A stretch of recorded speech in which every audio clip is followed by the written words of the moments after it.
Open project natin. Click natin ang Wacmo levels. Then gameframe.java. Scroll down lang natin. Bali dito tayo naglagay ng coding. Medyo na siya mahaba siya, guys. And then Wacmo levels.java naman. And then proceed tayo sa Wacmo levels.image natin. Tatlong image yung ginawa natin, guys.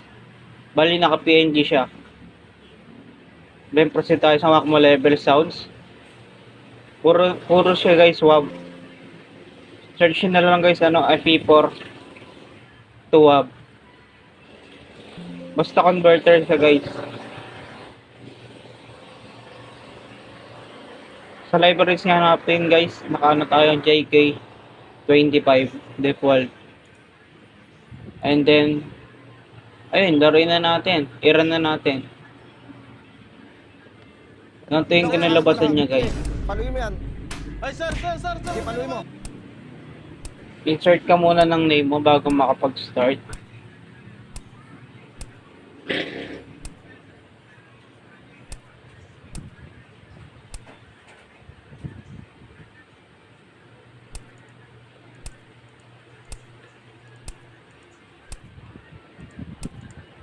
Bali, may ano siya, guys. May ranking siya. Aray ko. Anong ginawa mo? Pwede mo rin reset yung leaderboard. And then ayun, mawala na pag ni-reset mo. Ito, sa akin to lahat. Sige, paluin mo yan. Ay, sir. Tsaka may tatlong pa siyang button sa baba. Start, restart, and exit.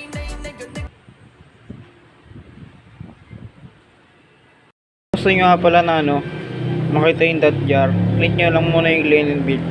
And then pag nakapag-build successful na, punta na kayo sa File Explorer. Punta tayo sa home, tapos search natin .jar. Ayun na, guys, meron na tayong Wacmo levels na laro. Bali nga, guys, kailangan nyo pa mag-download ng Java SE para doon nyo siya malaro. Para isang click lang laro na agad.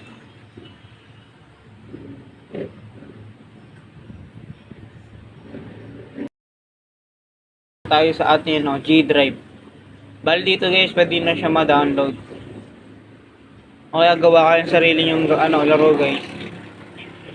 O kaya pwede nyo i-download yung laro ko na Wacmo levels.jar. Ito na yun, ito na mismo.